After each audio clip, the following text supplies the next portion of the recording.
Hello students, I am Dr. L.K. Das, Assistant Professor of Sociology at the Department of HSS IIT Roorkee. Welcome to another lecture of the NPTEL course Power and Politics in Contemporary India, a Sociological View. In today's lecture, we are going to discuss what is subaltern and how three distinct movements, namely Adivasi, Dalit and Women's, have redefined the way we understand subaltern movements and how they are helpful in our understanding of transformation of society and politics. So, as we have discussed previously, the concept of subaltern and subalternity comes from Antonio Gramsci. At the same time, his works have now been used by scholars throughout the world, but particularly in the global south, in order to understand the groups who are at the margins of society, who are not part of any dominant grouping, and any of the ideas and policies that are created by the dominant or the historic bloc, to use Gramsci's idea, it is on these marginalized groups. In the Indian context, Gramsci and his works have been reinterpreted by the subaltern studies collective, like that of Ranjit Guha and others, whom we have discussed previously. In this lecture, we will try to answer one question: how do subaltern movements transform politics and society? So let us start. Now, the beginning of subaltern movement is about a transformation from class to culture. But does that mean that there's a complete shift from class politics to cultural politics? The answer is no.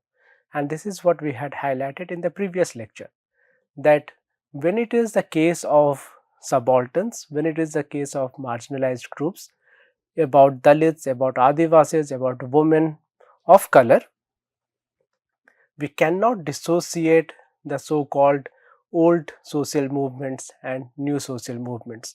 We cannot dissociate the politics of class and the politics of identity or politics of culture. Rather, we have to take both of them together. And when we take both of them together, we call it the historicity struggles or contentious politics that we had discussed in the previous two classes.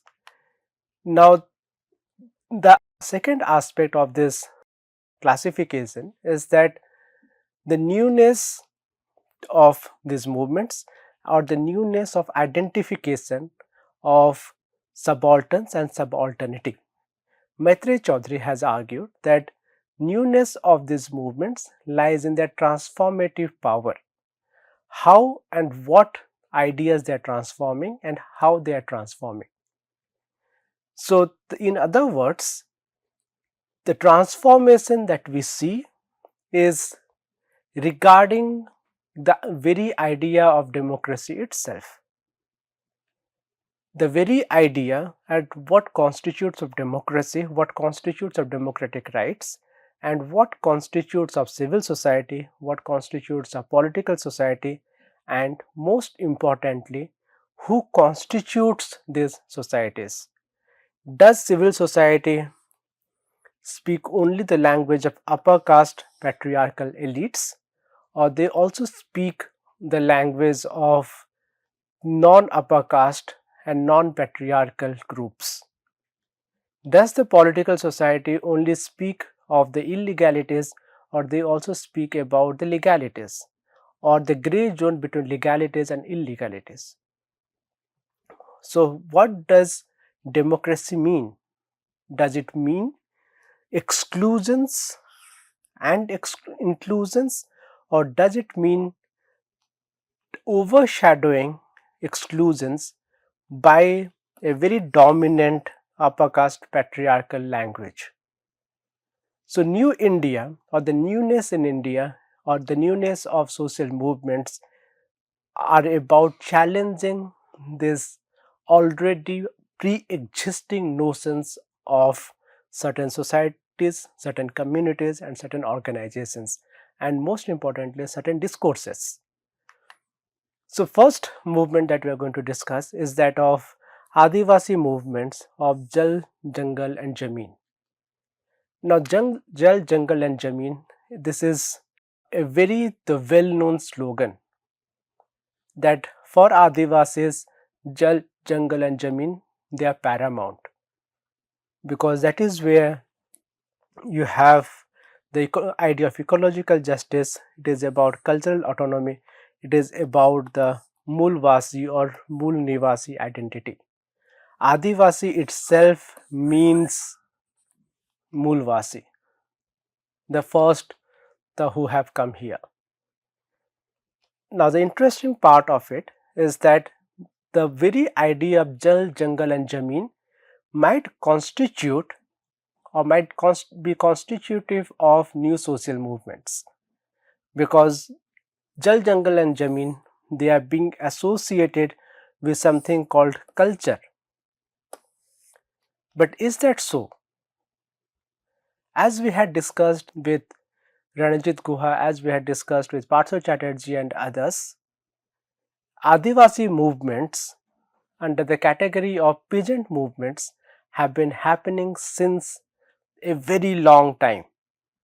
This is not just movements that are taking place only in the past 30-40 years. Rather, during the colonial period, for the same issues, Adivasis have been fighting against the British, and before the British they had been fighting against the French, against the Portuguese and every other kingdom, whether they were Muslim kings, Hindu kings, Jain kings or any religiously ordered kings. Adivasis had been fighting against them for ownership of and autonomous rights over Jal, Jangal and Zameen, because Adivasis movements are not just about their identities. Their identities are located at the intersection of class, at the intersection of land and at the intersection of belonging. Now let us get into these three aspects.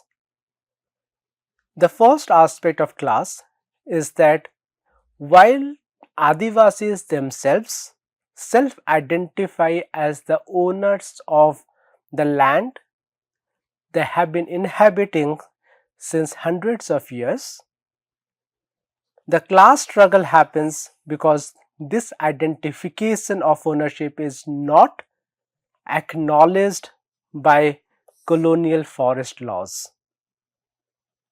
Now, when colonial forest laws and post-colonial forest laws do not accept this, then it becomes a classic class struggle, because this is about who owns what and how it is being owned.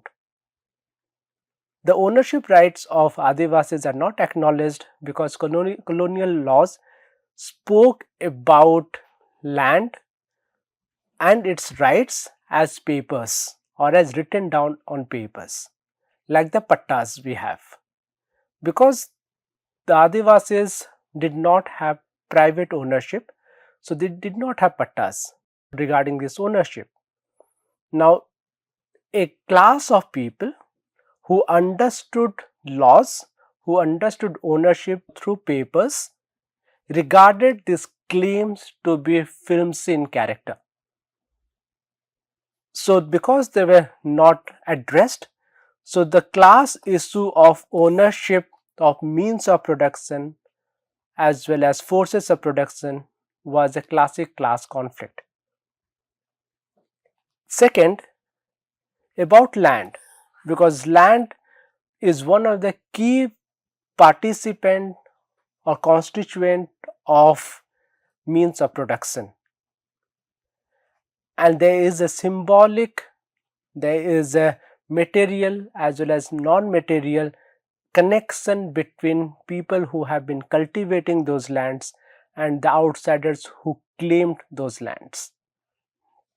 So that is the reason why class, land and belonging, when it comes to Adivasis or scheduled tribes or Mul Nivasis, so on and so forth, we got to understand that they are all together.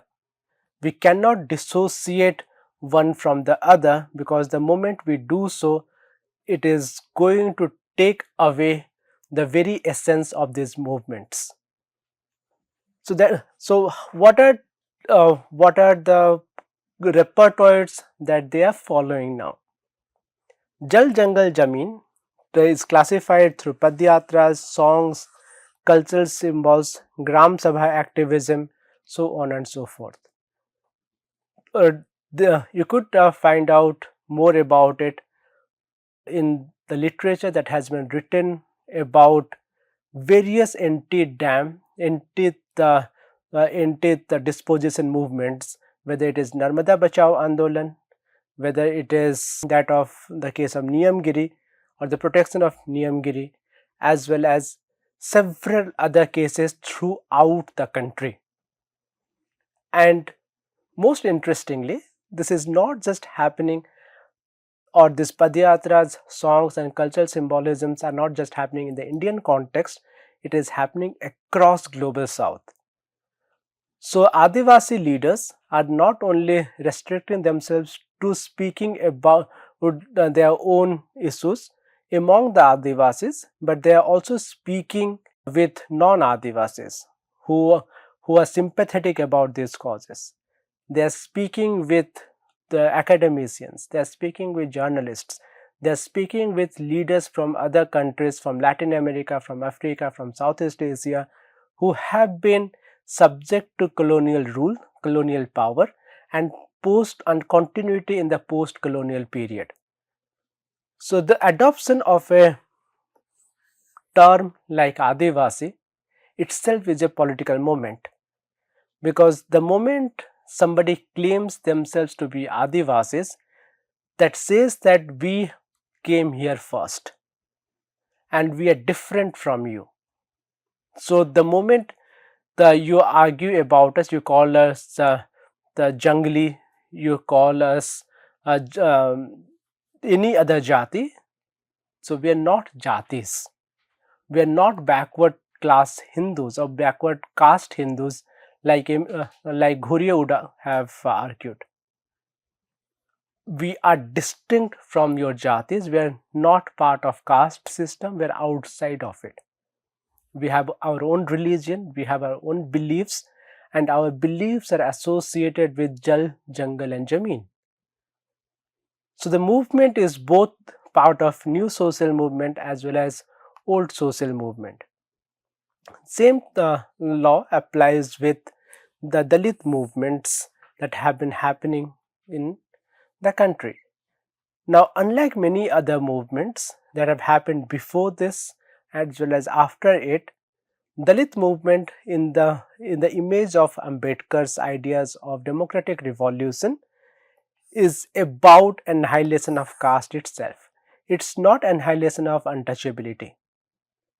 It is not reconstitution of caste or reimagination of caste as working groups.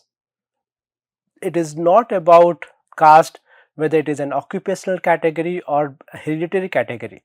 It is about saying that caste is a monster and this monster has to be rejected, it has to be completely destroyed, or in other words, only the annihilation of caste can lead to a proper Dalit movement. Because of Ambedkar and his politics, what we witness is that Dalit struggle speak about true democratic revolution in India. It speaks about equality, liberty and fraternity, not through any revolution or not through any violent and bloody revolution, rather through constitutional morality. And how does this constitutional morality work? It works through education, organization and agitation. First and foremost is education. Why? Because for the greatest portion of Hindu India's history, Dalits were not allowed to get education. So first and foremost, get them educated. Once you get educated, then organize yourself. organize yourself in terms of politics, organize yourself in terms of ideology, organize yourself in terms of labor, as well as organize yourself in terms of an organic group which is going to speak for itself and represent itself. Once it is done, once you are educated, and this education is not just about writing your name, this has to be an emancipatory form of education, an education which is enlightening, which is going to speak for itself regarding equality, liberty, and fraternity. Any education which is not critical and which is not directly speaking to these three fundamental features is not education at all. One is becoming literate but not actually educated. So, when one is educated through critical pedagogy, through conscientious pedagogy, then the organization they built is also going to be both critical as well as conscientious. And when both of them come together, then class and caste form of agitation is possible. The reason I am saying caste and class as together as a hyphenated category is because Ambedkar not only spoke about caste, he also spoke about class. He brought his own ideas about caste through his own experiences and readings with Marx's ideas of class. He not only tried to organize and educate people who were from the Dalit groups, but he also tried to organize and educate people who were working class. He tried to create trade unions through his ideas on equality, liberty, and fraternity. Why was that so?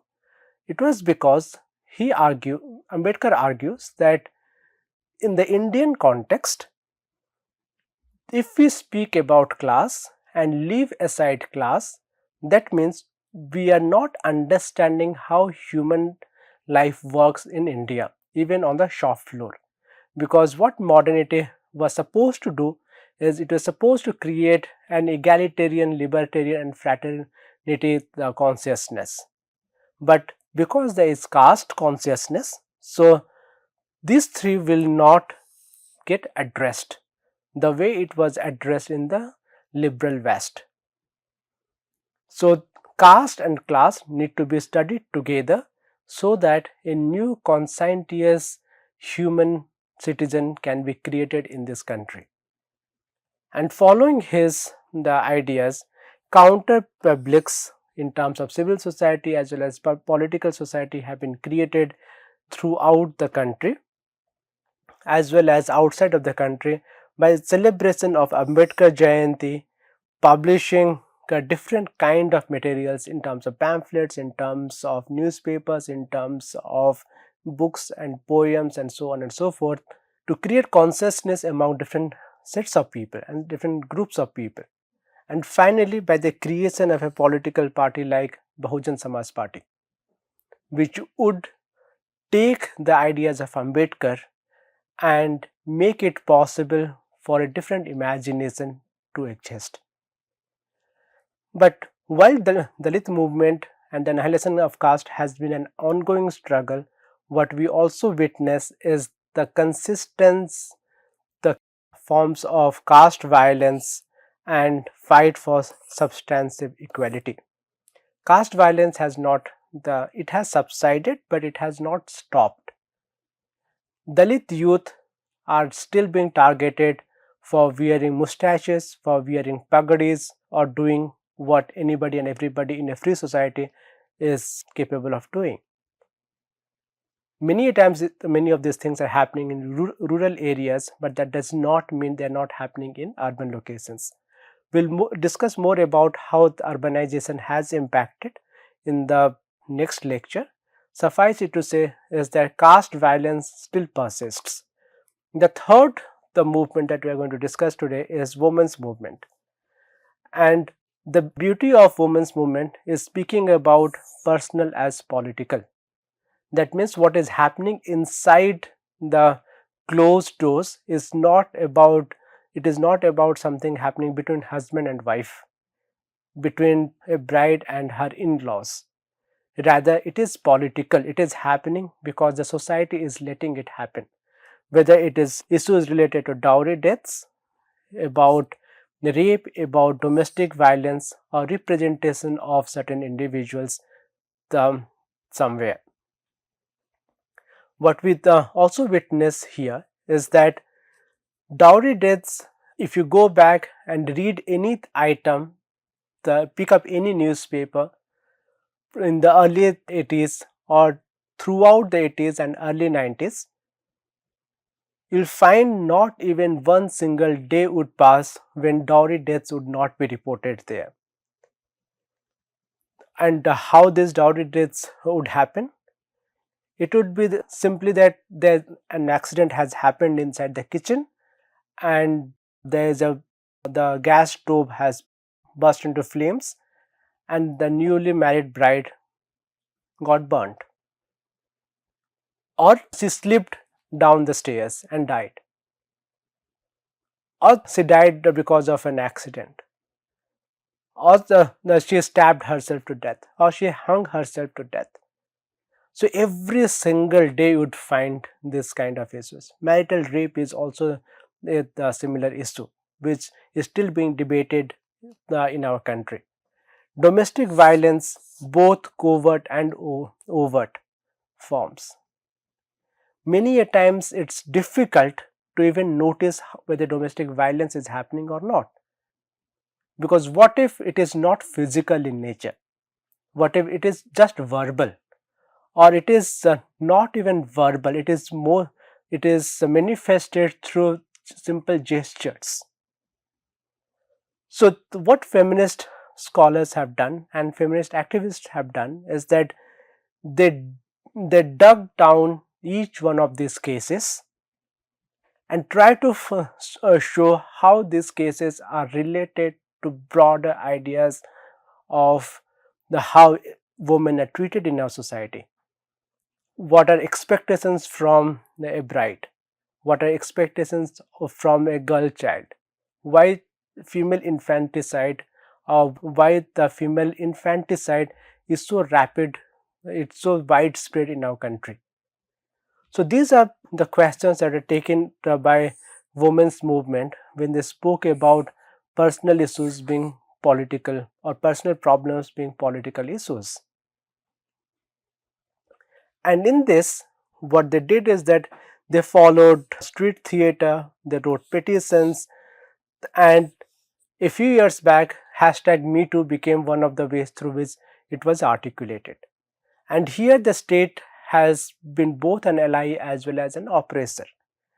Now, when you say the state is an ally, since the colonial period, the state has created itself as or shown itself as a site where many of these struggling groups can go and operate.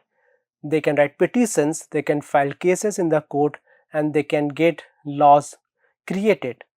But the other side of it is that many a times state or the nature of the state decides which aspects it takes into consideration and which aspects it does not take into consideration.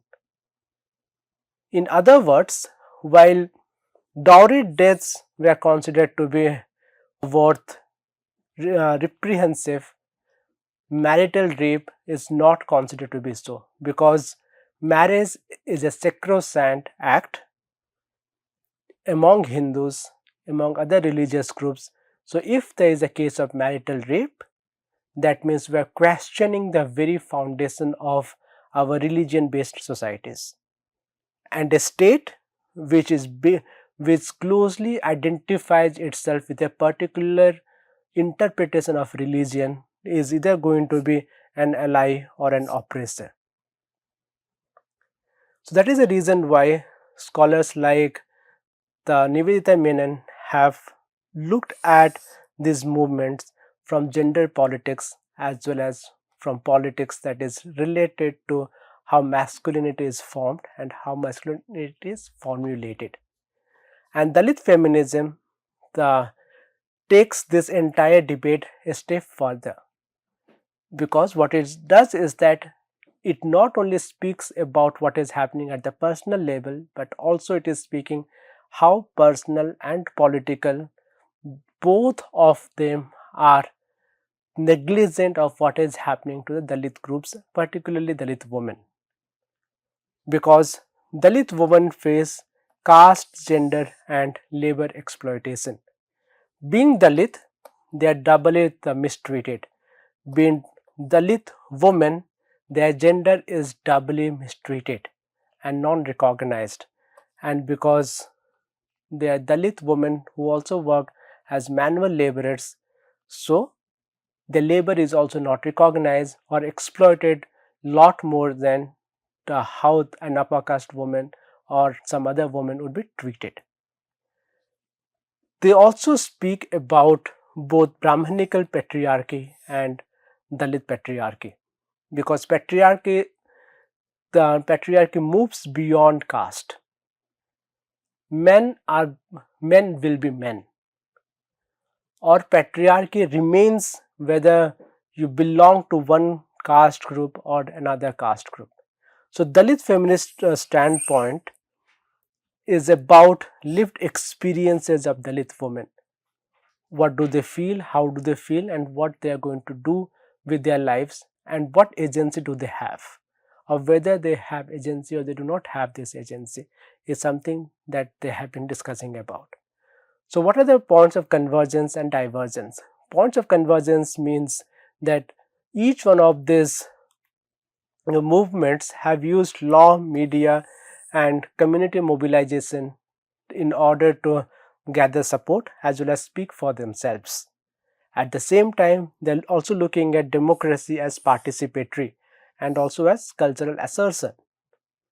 All of them built solidarities across marginalized groups and fight for dignity, identity and justice. And they also question what is hegemonic nationalism and elite forms of civil society. But at the same time, as I said, divergences are always there.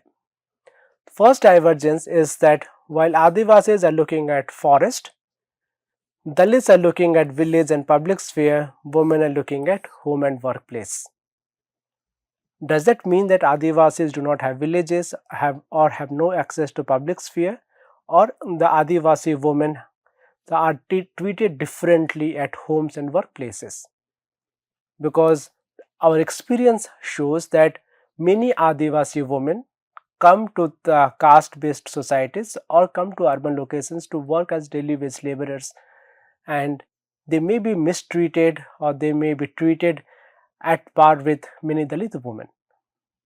So to create these three distinct types of Adivasi with forest, Dalit with village public sphere, women with home and workplace creates internal tensions rather than making them come together as one subaltern group, where their subalternity itself is the crucial. Also, unequal access to voice and resources across movements.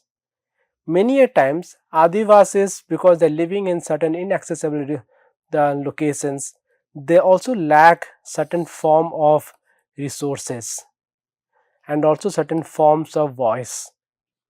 Whereas the other two, because of their specific location itself or the advantage of location itself, their voices get heard a lot more than other ones.